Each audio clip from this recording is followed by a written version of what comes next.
Hello दोस्तों, कैसे हो आप सब? Welcome back to job university में प्रकाश। आईडीबीआई बैंक में एग्जीक्यूटिव ऑपरेशन एंड सेल्स के पोस्ट में टोटल 1000 वैकेंसीज रिलीज की गई है।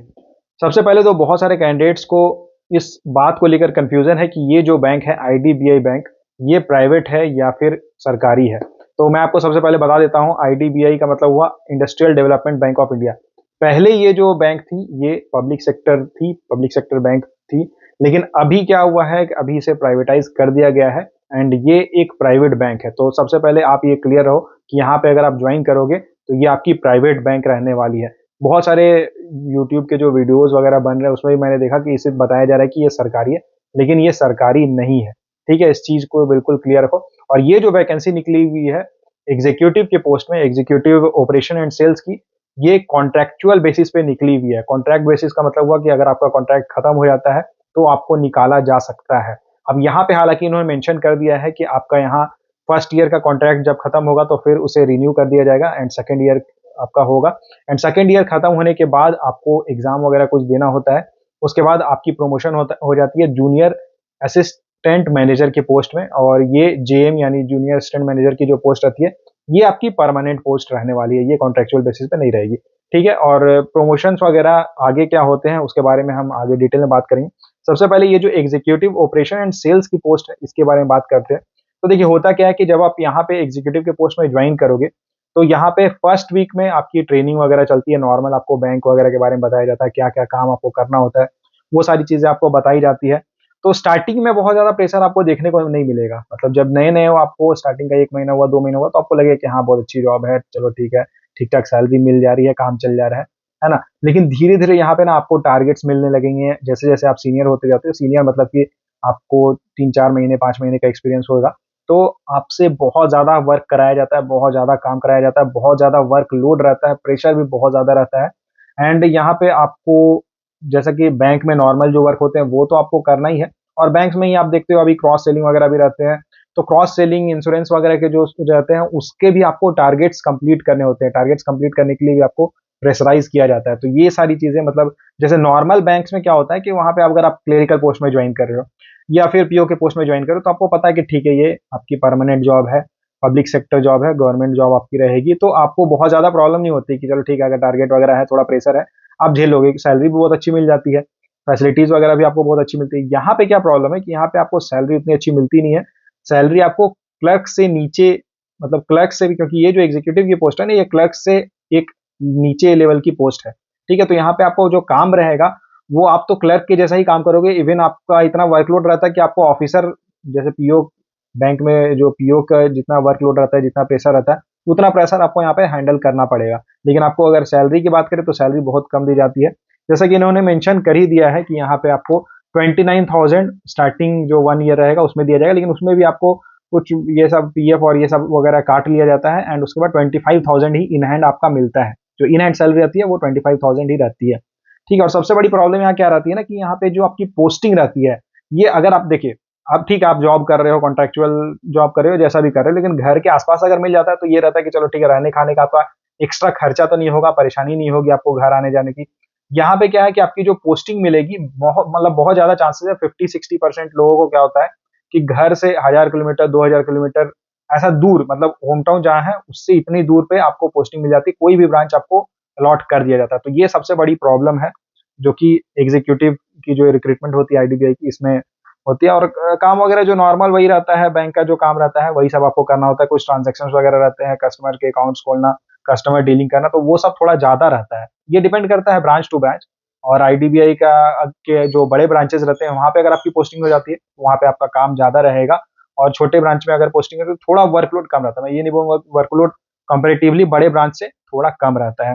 ठीक है, अगर ड्यूटी टाइमिंग्स की बात करें तो यहाँ पे नॉर्मली आपकी 9 से 10 बजे के बीच आपको ऑफिस जाना होता है सुबह में। एंड उसके बाद जो छुट्टी का टाइम होता है, नॉर्मली जो क्लेरिकल पोस्ट में आप देखोगे ना कि वो सारे जो पब्लिक सेक्टर बैंक वगैरह होता है उसमें 5 बजे तक 4 बजे तक सब चले जाते हैं। लेकिन यहाँ पे आपको 7 बजे तक, 7:30 बजे तक, कभी कभी 8 बजे तक भी रुकना पड़ता है।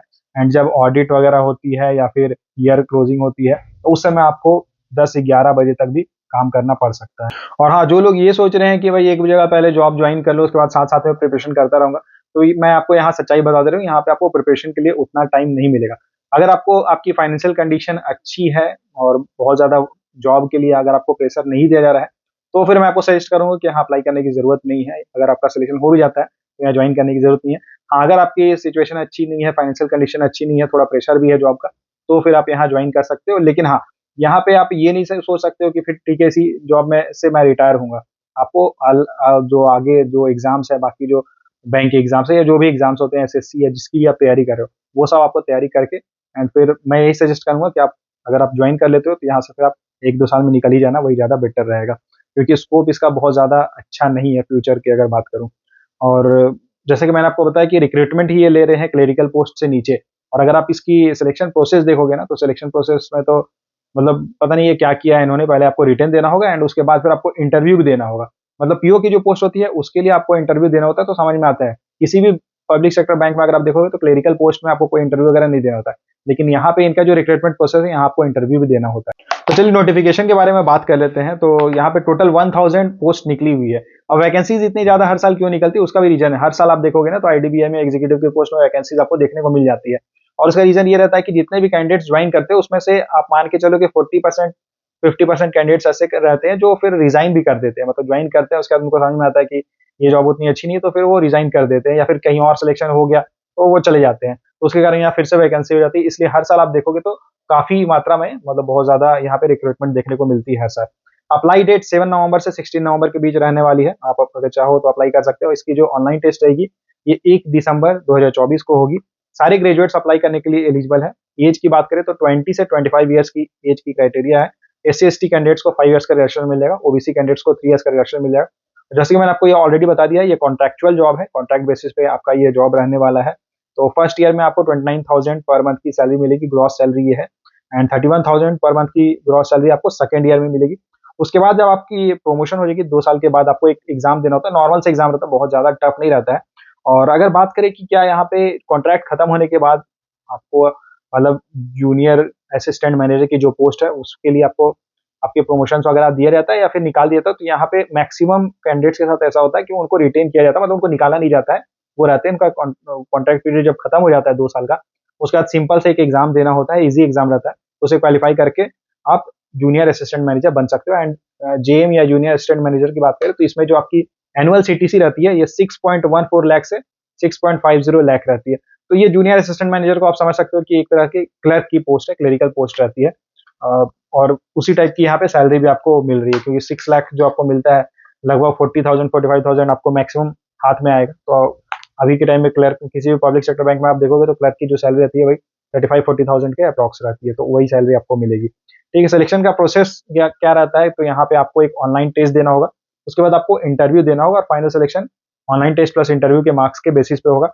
ऑनलाइन टेस्ट में रीजनिंग एंड डेटा इंटरप्रिटेशन से 60 क्वेश्चन पूछेंगे, इंग्लिश से 40 क्वेश्चंस रहेंगे, क्वांट से 40 क्वेश्चंस रहेंगे, general awareness banking and IT से 60 क्वेश्चंस रहेंगे, यानी कि टोटल 200 क्वेश्चंस आपसे पूछे जाएंगे। 200 मार्क्स का टेस्ट होगा एंड इसके लिए आपको 2 आवर्स का टाइम मिल जाता है। एंड उसके बाद फिर आपका इंटरव्यू होता है। एप्लीकेशन फीस की बात करें तो यहाँ आपको 1050 रुपीज पे करना होगा एप्लीकेशन फीस। एप्लीकेशन फी बहुत ज्यादा है, तो अगर आप फॉर्म भर रहे हो तो थोड़ा सा आप ध्यान से फॉर्म भरना। एंड अगर आपको ज्वाइन करना, आपने माइंड सेट किया हुआ है कि ठीक है आपको ज्वाइन करना है, तो ही आप फॉर्म फिल करना, अदरवाइज मतलब मैं तो रिकमेंड नहीं करूंगा। और एस सी एस टी पीडब्ल्यूडी कैंडिडेट्स को 250 रुपीज ही पे करना होगा। तो ये थी सारी details IDBI executive operation and sales के बारे में। जैसा कि नाम से ही क्लियर ऑपरेशन एंड सेल्स का काम है, तो यहाँ कस्टमर डीलिंग वगैरह आपको बहुत ज़्यादा करनी होती है। और आपको मैंने ऑलरेडी बता दिया कि वर्कलोड वर्क प्रेशर भी यहाँ काफ़ी ज़्यादा रहता है बाकी बैंक्स के कंपेरिजन में अगर आप देखोगे। क्योंकि देखिए वर्कलोड वर्क प्रेशर मैं इसलिए ज़्यादा कह रहा हूँ कि एक तो आपको घर से दूर रखा जा रहा है, आपको की जो ब्रांच में पोस्टिंग भी मिलती है वो घर से दूर मिलती है। नॉर्मली क्लरिकल पोस्ट में क्या होता है, आप जिस स्टेट में अप्लाई करो उस स्टेट में आपको पोस्टिंग मिल जाती है। यहाँ पे वैसा नहीं होता, यहाँ पे आपको कहीं भी ऑल इंडिया में भेजा जा सकता है। सबसे बड़ी प्रॉब्लम ये है। और दूसरी प्रॉब्लम है कि सैलरी की, यहाँ पे आपको कल ज्वाइन करने के बाद आपको कट कुट के वही 25,000 के आसपास ही आता है। तो काम आप इतना ज्यादा कर रहे हो, सुबह से शाम तक आप 8 घंटे 10 घंटे काम कर रहे हो, कल 25,000 मिलेगा। तो उससे बेटर है कि किसी और एग्जाम की तैयारी करो और फिर सिलेक्शन ले लो। हाँ, प्रॉब्लम है अगर पैसे वगैरह की ज्यादा दिक्कत है, जॉब चाहिए, तो फिर बेटर रहेगा कि आप यहाँ ज्वाइन कर लो। एंड उसके बाद फिर आपका कहीं और सिलेक्शन हो जाता है, तैयारी करते रहो, कहीं ना कहीं सिलेक्शन हो ही जाएगा, फिर आप छोड़ के चले जाना। ठीक है, तो ये थी सारी डिटेल्स आईडीबीआई एग्जीक्यूटिव की। इससे जुड़ा अगर आपका और कोई सवाल रहता है तो आप कमेंट करके पूछ सकते हो। वीडियो को लाइक जरूर करना, अपने फ्रेंड्स के साथ शेयर करना, चैनल को सब्सक्राइब करना। Thank you.